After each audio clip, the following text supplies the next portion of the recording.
안녕하세요, 여러분. 오늘은 굉장히 중요한 이야기를 드리려고 합니다.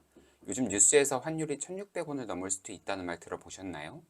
근데 이렇게 환율이 오르면 내 생활에 구체적으로 어떤 일이 생기는지 이번 영상을 통해 알아볼게요. 오늘 다룰 내용을 먼저 살펴볼게요. 첫 번째로 환율이 도대체 뭔지 쉽게 설명해 드리고, 두 번째로 환율이 1600원이 되면 우리 생활에 구체적으로 어떤 일이 생기는지 알아봅시다. 세 번째는 조금 흥미로운 내용인데요. 환율이 올랐을 때 피해보는 사람과 오히려 이득 보는 사람이 나뉩니다. 내가 어느 쪽인지 확인해 보세요. 마지막으로 가장 중요한 부분, 어떻게 대비하면 좋을지 네 가지 전략을 알려드립니다. 환율이 뭔지부터 아주 쉽게 설명해 드릴게요. 환율이란 쉽게 말해서 달러 한 개를 사는데 우리 돈이 얼마나 필요하냐는 거예요. 예를 들어 환율이 1200원이면 달러 한 개 사는데 1200원이 드는 거고요. 지금처럼 환율이 1450원 안팎이면 달러 하나에 1450원을 줘야 한다는 뜻이에요. 그런데 만약 환율이 1600원이 된다면 같은 달러를 사는데 돈이 훨씬 더 많이 든다는 거잖아요. 우리 원화의 가치가 그만큼 떨어진 거예요. 자, 이제 우리나라 환율 역사를 한번 살펴볼게요. 혹시 1997년 IMF 외환위기 기억하시나요?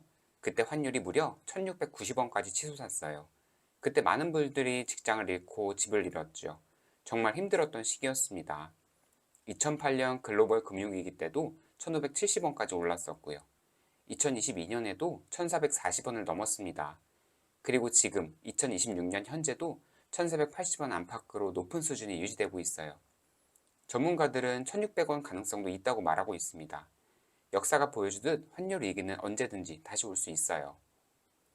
자, 이제 환율 1600원이 되면 어떤 일이 생기는지 구체적으로 살펴볼게요.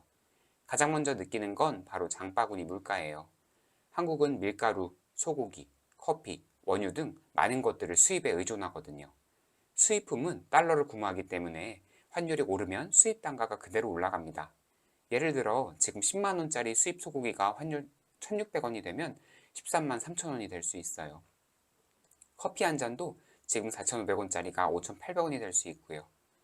한국개발연구원에 따르면 환율이 10% 오르면 수입 물가는 7에서 8%까지 오른다고 합니다.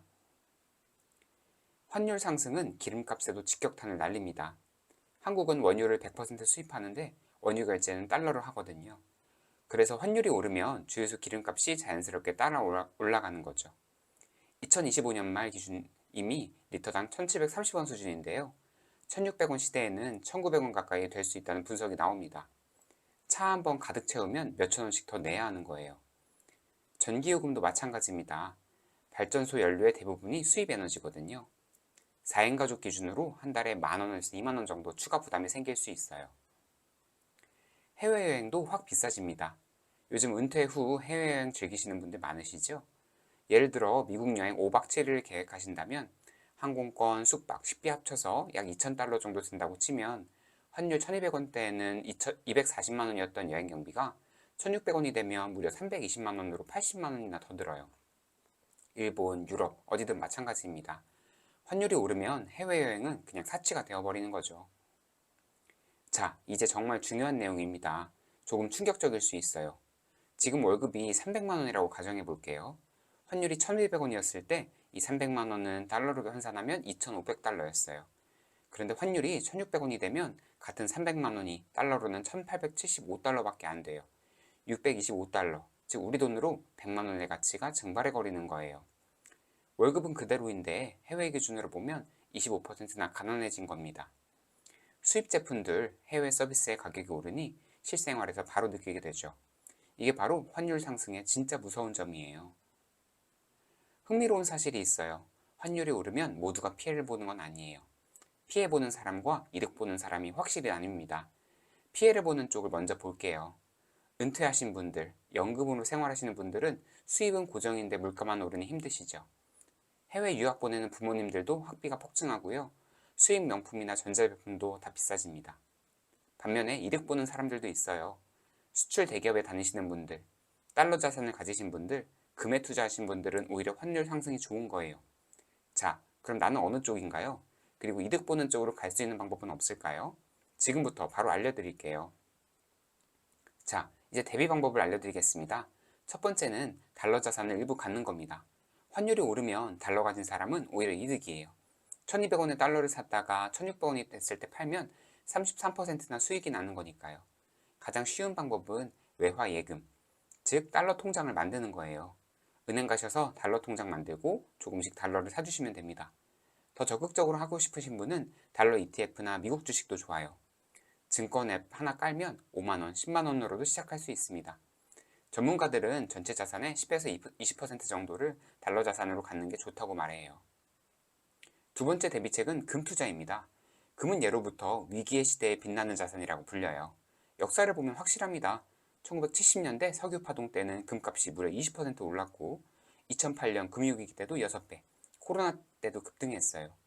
2025년에서 26년 트럼프 관세 전쟁 여파로 지금도 금값이 오르고 있고요. 환율이 오르는 상황, 즉 원화 가치가 떨어질 때 금의 실질 가치는 더욱 빛납니다.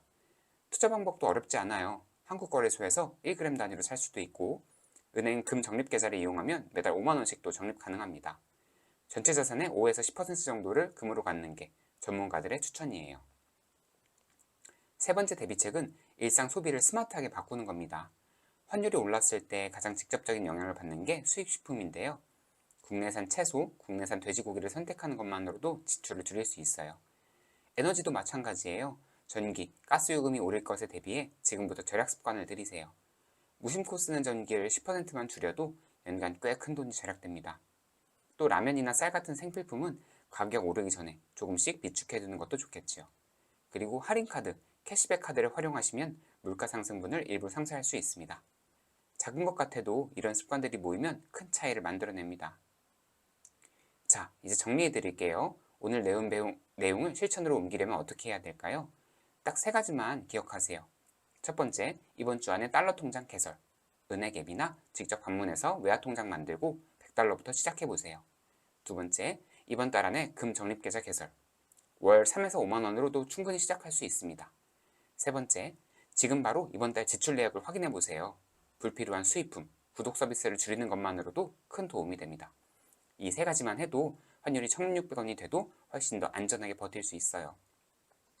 오늘 정말 중요한 내용들을 함께 살펴봤는데요. 핵심을 정리해드리면 첫째, 환율 1,600원이 되면 물가, 기름값, 여행비 등 모든 게 오릅니다. 둘째, 월급이 그대로여도 실질 구매력은 25%나 줄어들어요. 셋째, 달러 통장이나 달러 ETF로 환율이 올랐을 때 이득을 볼 수 있어요. 넷째, 금은 경제 위기의 안전판입니다. 조금씩 갖고 계시면 좋아요.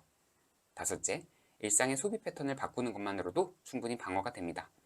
다음 영상에서 또 유익한 경제 이야기로 찾아뵐게요. 감사합니다.